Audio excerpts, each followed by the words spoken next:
Bonjour, aujourd'hui nous allons parler dans le cadre du TP des 5 configurations organisationnelles de Henri Mintzberg. Selon Henri Mintzberg, les différents composants et paramètres d'une organisation ont tendance à s'aligner en des ensembles cohérents que l'on appelle des configurations organisationnelles.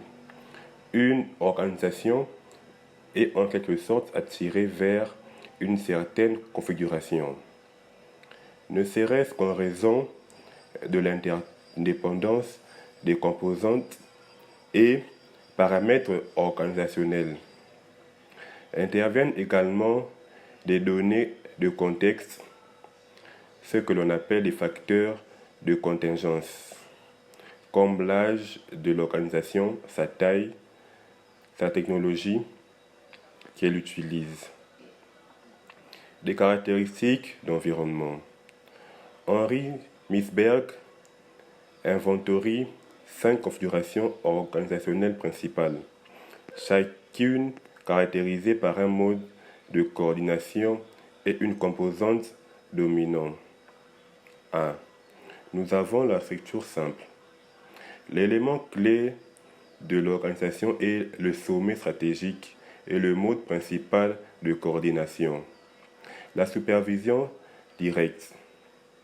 L'exemple type est celui de la petite ou la moyenne entreprise.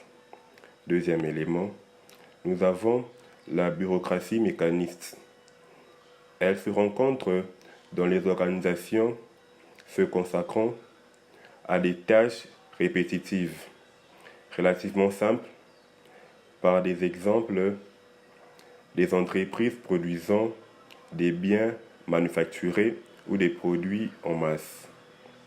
Le mode de coordination principal est la standardisation des tâches, d'où le rôle essentiel joué par la technostructure dont dépend précisément cette standardisation.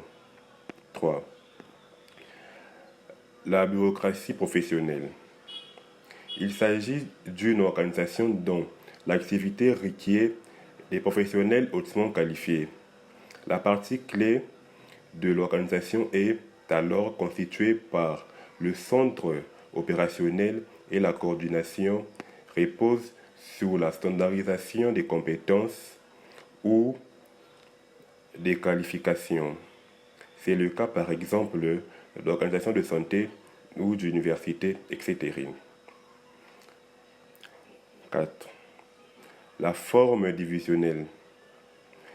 Elle se trouve dans les organisations dont les différentes activités ont été réparties par des domaines confiés chacun à une division distincte, responsable de ses résultats. L'élément clé de l'organisation est cette fois la ligne hiérarchique et la coordination repose sur la standardisation des résultats.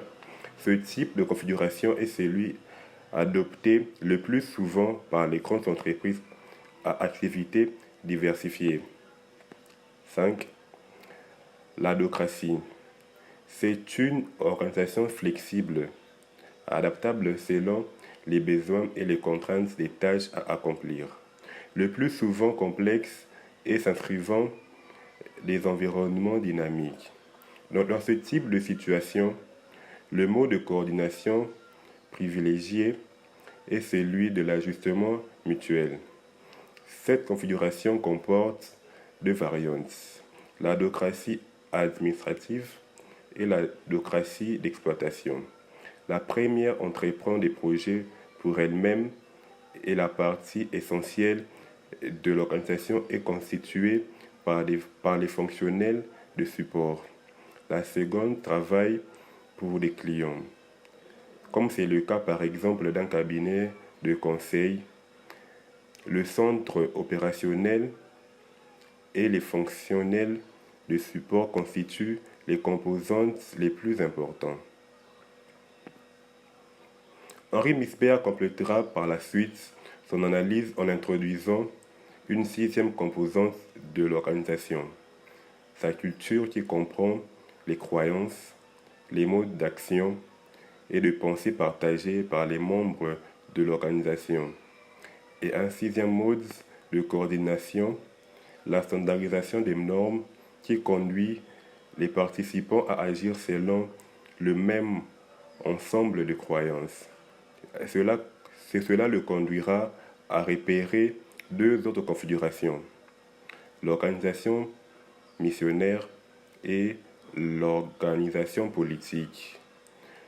Dans l'organisation missionnaire, où la culture constitue l'élément clé et où le contrôle est essentiellement normatif.